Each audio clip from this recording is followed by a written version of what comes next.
வெளிச்சம் உண்டோ பாவத்தை அனுசரிக்கும் அந்த பாம்பனன் கோடியோருக்கா ஐயா கோபத்தை நீக்கும் பாவத்தை சேருவோமே அவன் ஒன்னா இருந்தா செஞ்சான் அளவில்லாத கொடுமை ஆண்டவர்கள் போய் அவனை கேட்டது என்ன மண்ணு கேட்டாங்க அவர்கள் கேட்டதெல்லாம் மண்ணு பங்கம் போக நடுநாள் பெண்ணு அந்த பாண்டவர்கள் கேட்டதெல்லாம் மண்ணு சபையில் பங்கம் போக நின்றுதான் பெண்ணு மண்ணை கேட்ட பாண்டவர பங்கப்பட செய்தாரு ஆமா நான் உப்புரம் உண்டவன் அவனுக்கு நான் படி அழிக்கணும் நான் போய் தான் செஞ்சோத்துக்காரன்றிய பாவமே ஐயது அவ போய் பாஞ்சாலியை அவ பங்கமும் செய்தாரையோ தாவி குதிக்கின்றி ஆவியை பறிக்கின்றி வளர்த்த துறையே இன்னைக்கு தம்பி மணின்னு தெரியல அன்னைக்கு உனக்கு தம்பி மணின்னு தெரியல போனாலும் இன்னைக்கு தம்பி பொண்டாட்டி யாரை கேட்கிறது தெரியும் நம்ம தம்பி பொண்டாட்டி எனக்கு எல்லாம் அப்படி கட்டிய போடுது படுத்தினானே அப்படின்னு அந்த பருவாவி சொல்ல கேட்டு முகத்துல பிடிக்கலாமா நீ சண்டைக்கு போத்து நான்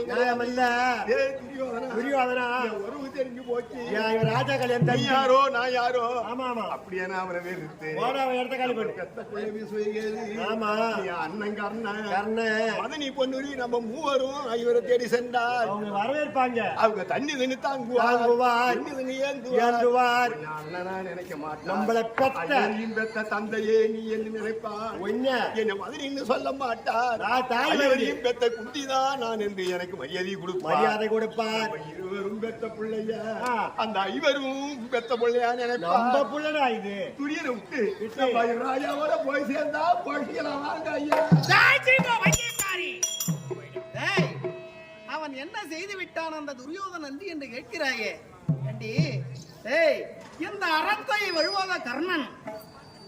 காரணம் என்னன்னா இந்த கருணாபிஷேகர வள்ளல் கொடை வள்ளல் கருணாபிஷேகரர் அப்படி என்று பெயர் வந்ததே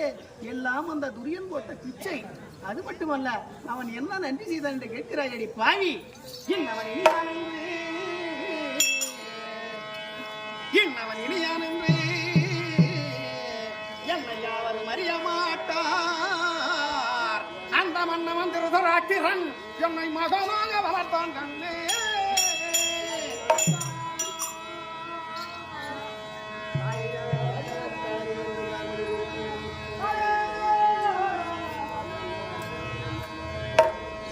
அந்த மன்னவன் தானே என்று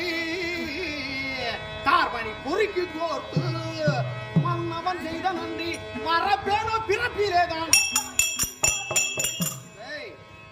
நான் ஒரு நாள் பொழுது நான் என்ன செய்கிறேன் அங்கு தேசத்தை விடுத்து நான் அத்திபுரத்தை நோக்கி சென்றேன் போகும் காலத்திலேயே பார்த்தார் துரியோதன மனைவியை விலைக்கு வரக்கூடிய பானுமதி ஓடி வந்தார் மாமா வாருங்கள் மாமா அமருங்கள் அப்படி என்று சொன்ன காலத்திலேயே அம்மா என்னுடைய தம்பி துரியோதனை எங்கு சென்றிருக்கிறார் அப்படி என்று நான் கேட்ட காலத்திலேயே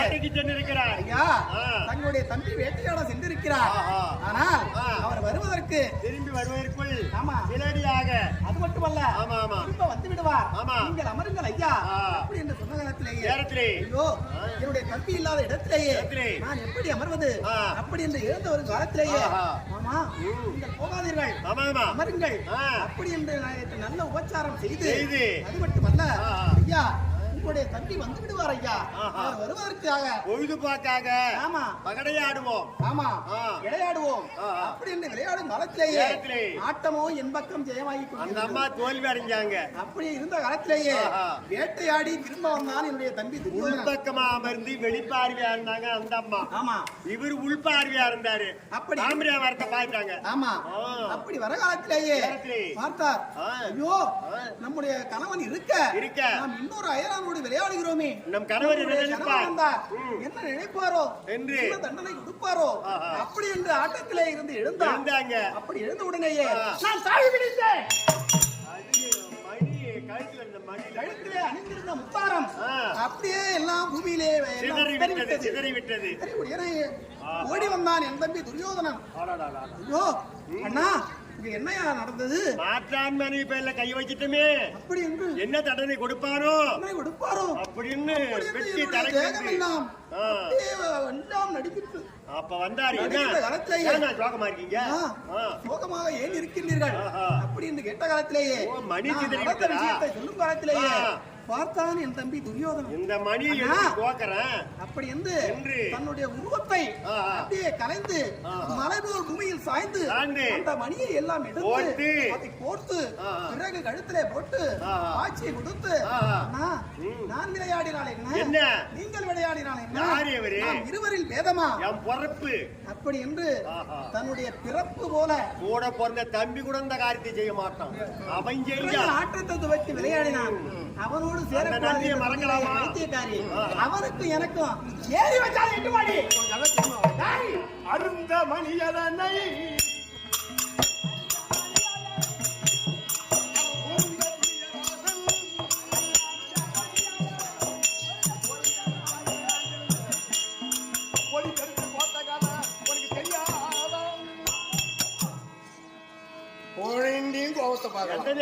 சந்தாரம் பறிபோது சொன்னா நம்ம மனைவியாவது அவன் குத்தாக விட மாட்டான். அவங்ககிட்ட பேச்சு எதுக்கு ஒன்று குத்து எதுக்கு